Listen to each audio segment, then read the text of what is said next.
Hello everyone, today I am going to teach you how to use the sampler in Minecraft in BandLab. So where can you find this sampler? Well, it is in the track type section, and once you saw it, just press it and there you go. Now how do we use the sampler? As you can see here, we got 16 pads. Now each pads can be used in either recording your own samples or external sounds, or you can choose different samplers in BandLab library. To record your external voice, you just have to press it and release it once you're done. So that's what I recorded. Now let me show you what can you do with this. We got here 3 customization. First, the volume, which you can use to increase the loudness of the sample. And pan, you can control the loudness of the right speaker or the left speaker of your earphone, something like that.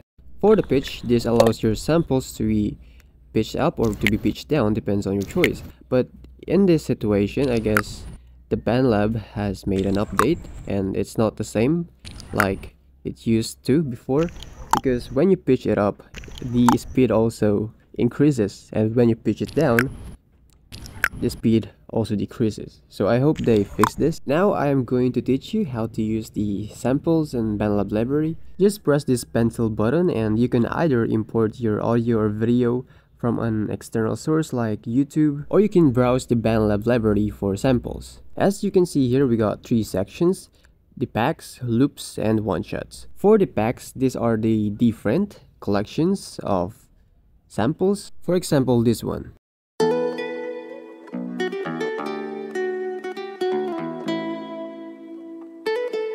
You can find different genres here. For example, we will go to hip-hop or trap sections, and you can find different packs that you might like.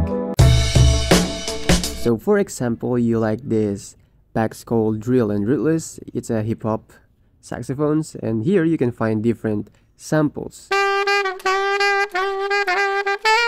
And if you like it, press this plus button to put it in your sample pads. And now that we have it, we can also edit the sample. So as you can see, we got a lot of options to do here.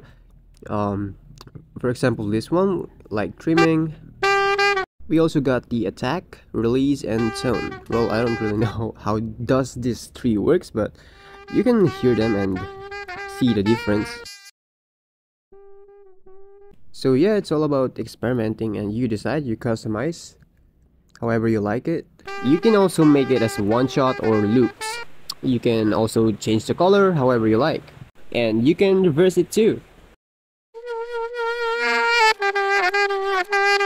So that is how you choose and customize your sample. And now let me show you how I use the sampler to my K-pop instrumental project. So for example, we will put some beats on it like drums, snares, and hi-hats. So what I do is I browse on the same packs that I used for my sample, and also if you cannot find anything there, like it's not your type, you can go to loops and find different kind of beat pattern. But if you want to customize your beat, you can go to one-shot sections. We will go first to the kick drums, and it should be on a hip-hop and trap sections, and just choose the sample that you liked. And now that we have it, we will do the same to the snares, hi-hats, and effects. And once you're done, it's time to customize the blocks.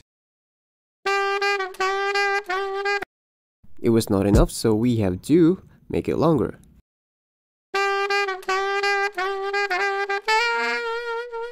Now we will go to the kick drums. Now you might be wondering and finding it hard why it is not matching with the sample. It's because the tempo of our project is not matching with the tempo of the sample that we used. So here we saw that it's 166. That's the tempo of the sample, and our tempo is only 120. So we have to increase it till it reached 166. And once we are done, we will have to customize the beats again.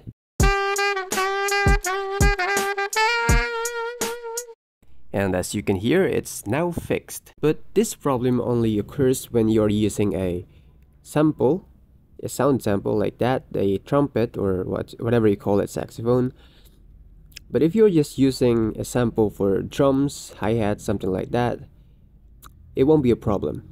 You can also use the samplers with your hand live. Like if you want to record it live by tapping with your fingers.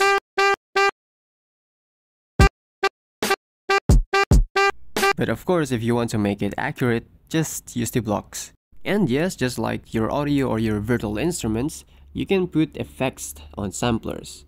But it will apply to all of the samples that you put in there.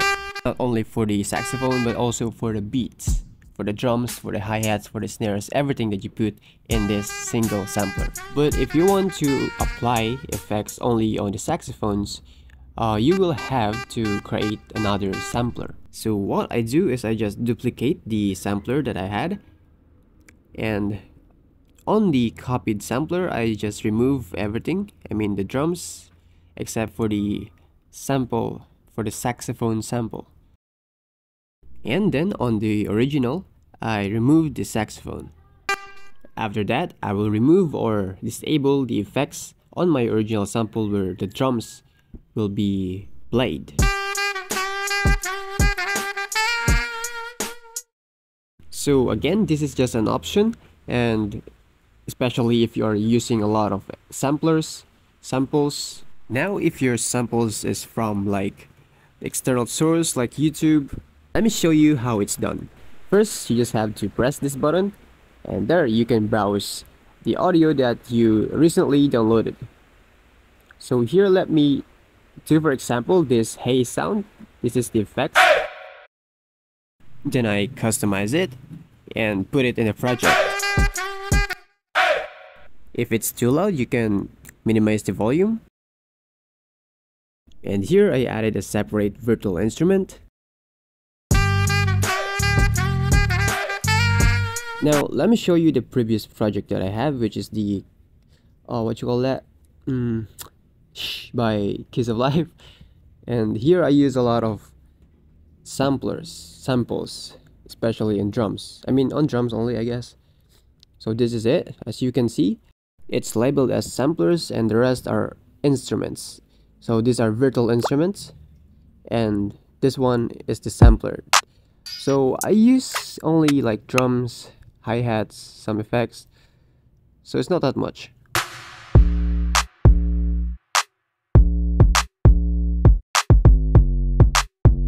And that is how I use the sampler, and hope you learned something new. My next tutorial will be how to record your voice for a song cover.